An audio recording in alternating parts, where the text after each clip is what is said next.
मित्रों, वैदिक ज्योतिष केंद्र में आपका स्वागत है। आज हम बात करने वाले हैं चंद्रमा से नवम भाव को। आप देखिए, चंद्रमा से नवम भाव में कौन सा ग्रह आपका बैठा हुआ है उसको आप देखिए। चंद्रमा से नवम भाव जो होता है वो इच्छाओं की पूर्ति करने वाला भाव होता है। अब चंद्रमा से 11वां भाव भी इच्छाओं की पूर्ति का भाव होता है। तो 11 और 9 दोनों भाव को देखिए। क्या भाग्यवश आपकी इच्छा पूर्ति होती है? यानी आप कुछ कर्म भी न करें या जो भी कर्म करें, 1% अगर आप कर्म कर रहे हैं तो उसका 10% प्रॉफिट होके आपको मिलता है। इसको कहते हैं भाग्यवश। या फिर बिना कुछ किए ही हमें कोई पूर्वाध कर्म का हमें परिणाम प्राप्त हो, फल प्राप्त हो, वो फल होता है लाभ के रूप में। वहीं 11वें घर में क्या होता है, जहाँ आय हो रहा है, इनकम हो रहा है, उसके द्वारा हमें प्रॉफिट में कई गुना लाभ बढ़ के मिले। जैसे 10 रुपये हमने निवेश किया हुआ है, लेकिन बीच में क्या है, 3-4 सालों से कहीं ना कहीं बाधित हो रहा है, मिल नहीं रहा है, फंसा हुआ है। तो चंद्रमा से 11वां घर अगर गोचर में ग्रह योग बनता है उसमें, या जन्म कुंडली में कौन सा ग्रह बैठा है उस पर डिपेंड करेगा कि आपका धन एक्चुअल में मिलेगा तो मिलेगा कब, या आपका प्रॉफिट कई गुना बढ़ के मिलेगा या नहीं मिलेगा, कम मिलेगा या लॉस में जाएगा, उस पर डिपेंड करेगा। यदि चंद्रमा से नवम भाव में सूर्य है या चंद्रमा से 11वें घर में सूर्य है तो आपका प्रॉफिट क्या होगा, किसी न किसी के सपोर्ट से मिलेगा। और वो सपोर्ट आपका होगा या कोई बड़ा सरकारी आदमी, बड़ा पहुंच वाला आदमी, जिसको जैक बोलते हैं, कि जैक के द्वारा ही आपका यह कार्य होगा, या फिर आपके पिता या आपके दादा या आपका कोई ऐसा व्यक्ति जो आपसे आपके द्वारा मान्य हो और पूज्य हो, सम्माननीय हो, उसके द्वारा आपको लाभ मिलेगा।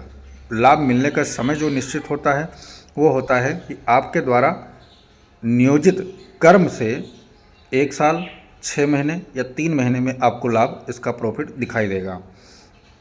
चंद्रमा से अगर नवम भाव में या 11वें घर में आपका बृहस्पति अगर बैठा है तो यह सबसे उत्तम स्थिति मानी जाती है, सबसे बेहतर स्थिति मानी जाती है जन्म कुंडली के अंदर। ये प्रॉफिट कई गुना बढ़ा के आपको देता है, कई गुना लाभ आपको देता है। वहीं 11वें घर में अगर इच्छा है तो इच्छाओं की पूर्ति धन के माध्यम से करवाता है, धर्म के माध्यम से करवाता है। यहाँ पर लोग एक तरफा लाभ देने की कोशिश करते हैं, सो आपको अपना झोली भरने के लिए तैयारी। तो बृहस्पति आपको कई गुना लाभ करवाता है। बृहस्पति धन का कारक है, बृहस्पति संतान का कारक है और बृहस्पति ज्ञान का कारक है। तो अपने ज्ञान, बुद्धि, कौशल और कहीं ना कहीं आपके पक्ष में आपका संतान के द्वारा भी आपको लाभ कमवा सकता है। यदि चंद्रमा से नवम भाव में या 11वें घर में मंगल बैठा हुआ है तो आपको कैसा लाभ होगा। मंगल विवाद का कारक है, मंगल पराक्रम का कारक है, मंगल डर का कारक है। तो कहीं ना कहीं जहां आपको लाभ होगा, आपके प्रभाव के द्वारा लाभ होगा। बाहुबल प्रभाव, पराक्रम प्रभाव, या फिर आपका स्वभाव कुछ ऐसा हो जाए जैसे लोग डरें, जिससे आपको लाभ या प्रॉफिट दिखाई देगा। भाग्यवश ही सही, लेकिन आपको लाभ देगा। यानी आपके द्वारा किए गए पूर्व नियोजित कर्म के जो लाभ है वो आपके मंगल आपको इस प्रकार दिलवाएगा कि लोग डर कर आपको ये चीज़ प्रदान करेंगे। आपके पराक्रम से लोग प्रभावित होकर ये लाभ करेंगे। मंगल की जैसी स्थिति होगी वैसा आपका ये धन आपको मिलेगा।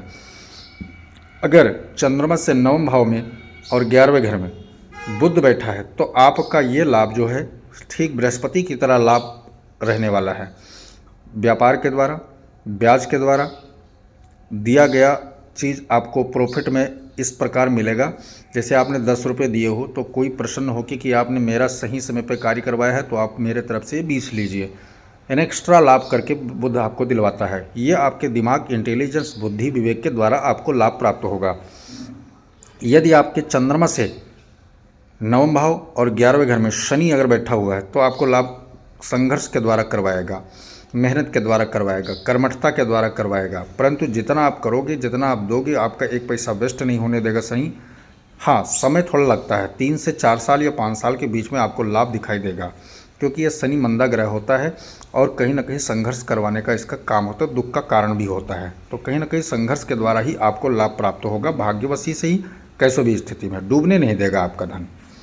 बात कर लेते हैं शुक्र की। अगर चंद्रमा से नवम भाव में शुक्र या 11वें घर में शुक्र बैठा हुआ है तो ये लाभ कैसा दिलवाएगा? ये लाभ आपको स्त्री जातक से प्राप्त होगा। ये लाभ आपको किसी एनजीओ या आपको सरकारी संस्थागत लाभ करवाएगा, जो आपके सुख सुविधा संपन्नता से संबंध रखेगा, सौंदर्यता से संबंध रखेगा, कला से संबंध रखेगा, या आपके छवि प्रतिष्ठा से संबंध रखेगा, आपके ऐश्वर्य चमक छवि सामाजिक स्थिति से संबंध रखेगा। इस प्रकार से लाभ आपको भाग्यवश दिलवाएगा और आपकी इच्छाओं की पूर्ति भी करेगा। 11वें घर से इच्छा को हम देखते हैं। यदि चंद्रमा से 9 में और या 11वें में राहु बैठा हुआ है तो आपको लाभ, राहु केतु दोनों में से कोई भी ग्रह अगर बैठा है, क्योंकि दोनों में से कोई एक ग्रह होगा, एक उसके ठीक सामने होगा, तो अगर राहु बैठा है 11वें घर में या 9वें भाव में तो आपको लाभ कैसे होगा? यह आपको अचानक लाभ दिलवाएगा। अचानक लाभ दिलवाएगा जहां आप ये समझेंगे कि मेरा पूरी तरह डूब चुका है मामला, पैसा डूब चुका, धन डूब चुका या हालात ख़राब हो चुके हैं पूरी तरह, लेकिन अचानक वो चीज़ उभर कर सामने आएगा और वो लाभ के रूप में आपको प्रॉफिट के रूप में दिखाई देगा। तो आपका इस प्रकार से राहु जो है लाभ करवाएगा। केतु क्या करता है? निवृत्ति करवाता है, निवृत्ति और लाभ। कोई बात नहीं, हमारा धन गया गया जाने दीजिए, लेकिन अचानक वही धन लाभ करके आपके द्वारा प्राप्त होता है कि मैंने तो इसके लिए आशा ही छोड़ दिया था, हम मुक्त हो गए थे, इससे निवृत्त हो चुके थे, संतोष कर लिया था, लेकिन हमें अचानक ये लाभ बन के मेरे सामने आया। इस प्रकार से इच्छाओं की पूर्ति केतु करवाता है। तो मित्रों, आपके 9वें भाव में या फिर 11वें घर में कौन सा ग्रह बैठा हुआ है जिस प्रकार आपको लाभ, भाग्यवश या इच्छा की पूर्ति, आपको इनकम आए या किस प्रकार लाभ दिलवा रहा है, वो ग्रह के बला बल पे भी डिपेंड करता है। बला बल पे डिपेंड कैसे करेगा उसको जानने के लिए उच्च, मूल त्रिकोण राशि, स्वराशि, केंद्रस्थ, यानी केंद्र या त्रिकोण का स्वामी होकर 9वें या 11वें भाव में अगर वो ग्रह बैठा हुआ है तो वो प्रभावी होगा, कारक होगा, इसलिए लाभ अच्छा आपका दिलवाएगा। लेकिन वही ग्रह अगर अशुभ है तो आपको संघर्ष पैदा कर देगा, कठिनाइयाँ पैदा कर देगा, बाधा उत्पन्न करेगा और कहीं ना कहीं पीड़ा उत्पन्न करेगा। लाभ कमाने में या लाभ देने में कोई भाग्य आपका सपोर्ट नहीं करेगा अगर बलाबल में ग्रह कमजोर हैं तो।